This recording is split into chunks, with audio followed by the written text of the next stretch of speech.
Del ocaso de los dioses al ocaso de los búmeres. La filosofía de Habermas es la filosofía de muchos búmeres que allí donde los demás suelen ser sus nietos, ven, porque lo sufren, un callejón sin salida, ellos ven, porque lo disfrutan morbosamente, el futuro de la democracia. Está claro que el idealismo alemán es el mejor preservativo para leer el Quijote y no enterarse de nada.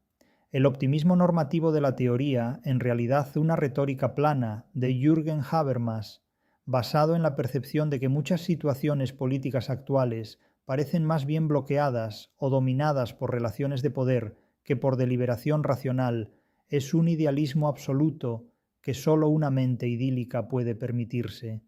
Es una suerte de hechizo religioso que permite ver ejércitos donde hay carneros, gigantes donde insensibles molinos de viento mueven sus aspas, o profecías post eventum, allí donde solo habla una cabeza hueca que los incautos llaman encantada. A veces incluso también prestan atención a monos adivinos, como el del cervantino retablo de Maese Pedro, a quienes identifican con gurús de un pensamiento profundo, que en realidad es un cúmulo solemne de obviedades internacionalmente premiadas por el poder al que se finge criticar. Sorprende cómo por integrarse en un grupo, en este caso el gremio de los idealistas democráticos, la gente ve gigantes donde no los hay, combate al lado de ejércitos imaginarios sin percibir la presencia de los reales, y se entusiasma con el discurso de cabezas huecas animadas por el trampantojo de sofistas y farsantes. No hablemos del discurso de los monos adivinos. La retórica habermasiana se basa en declarar, en realidad como acto de fe, una confianza y una apuesta tan fuerte como irracional, en nombre de la racionalidad del diálogo público, valga la paradoja, heredera de un idealismo alemán que a su vez idealiza aún más, y hace suya, valga la redundancia, una imagen fantástica y maravillosa de la democracia ateniense, especialmente de la mano de dos figuras tan seductoras como luzbelinas, el protoidealista Manolo Kant y el hipertotalitarista y supraestatalista Fede Hegel. Sobre ellos, Habermas es un eslabón más de los encadenados al idealismo alemán, del que ni sabe salir ni puede superar, porque no piensa más allá del kitsch de la fracasada hiperilustre ilustración, como un hámster feliz en la esterilidad de una rueda de falsa fortuna infinita. Habermas interpreta así la historia como un proceso en el que la razón puede llegar a ejecutarse e imponerse institucionalmente en nombre de los ideales con los que uno se identifica psicológicamente, en este caso la democracia, el diálogo o la paz perpetua. Díganles a los chavales más jóvenes, a los nacidos ya en este siglo XXI, cómo se dialoga con una realidad que, insensible a todo, no tiene piedad de nadie, en donde la paz perpetua ha quedado en la trinchera de las nuevas guerras que Europa corteja y a las que quiere enviar los sanos y jóvenes para que vuelvan muertos y deshechos, y para qué sirve una democracia en la que la juventud no tiene trabajo, ni vivienda, ni futuro. Estos problemas no se resuelven leyendo Alicia en el País de las Maravillas, ni El Principito, ni la retórica filosófica de Habermas.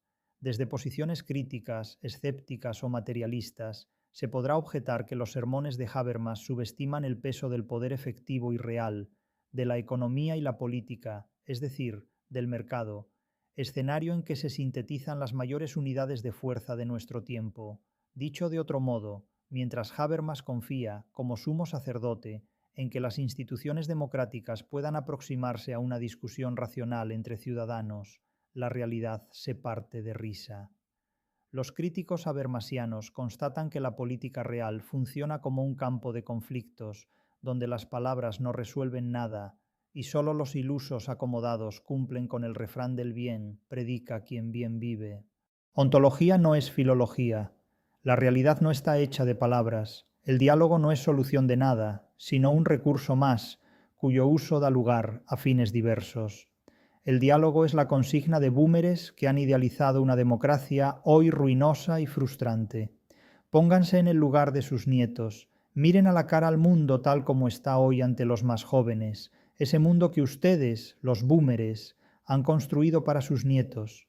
Bajen a la realidad de la vida desde los altares del limbo idealista en el que viven orando a sus más idolatrados espejismos desde hace décadas, en nombre de una ilustración que es el mayor de los fantasmas de las filosofías contemporáneas. En síntesis, dejen de alucinar. La mayor parte de la gente usa las ideologías, las religiones y las filosofías como el medio más potente para interpretar la realidad. Sin embargo, casi nunca usa la literatura. El resultado interpretativo es muy diferente, y lo es porque ideologías, filosofías y creencias religiosas constituyen los tres platos fundamentales del menú de los idealistas. La literatura no está ni en el postre, ni mucho menos en los entrantes, aperitivos o entremeses. Y se nota. La literatura es mucho menos idealista que la política, golosina preferida de los comensales de utopías, filosofías y creencias morales supremacistas de todos los signos y tiempos. La carencia de formación literaria induce a perder de vista la realidad. No son los poetas los locos de la República a los que hay que expulsar del Estado, sino que son los filósofos los que deben aprender a interpretar la realidad y la literatura para hacerse compatibles con la realidad y superar sus fanáticos idealismos. El engreimiento de la filosofía es digno de la psiquiatría. La literatura habla de lo que los filósofos no quieren oír hablar, y lo hace un modo que a los creyentes en imperativos ideológicos y religiosos, tras los cuales siempre hay un gurú que filosofa y pontifica, les resulta intolerable. Está claro que Habermas, como buen idealista alemán, no entendió el Quijote. En el dudoso caso de que lo haya leído alguna vez, si lo hizo, su idealismo filosófico fue más fuerte que el realismo racionalista que exige la interpretación literaria. Está claro que el idealismo filosófico actúa como una especie de filtro que impide ver la dialéctica real del Quijote, la fricción constante entre ideales abstractos y la materialidad operatoria del mundo. Habermas escribió su obra desde el limbo del idealismo y consiguió algo más. Convirtió, como buen idealista y seductor, a sus lectores en abogados y a sus críticos adversos en mala gente. Sin embargo, hay un adversario capital al que es imposible derrotar: la realidad. Hoy vivimos en un mundo empeñado en negar la realidad.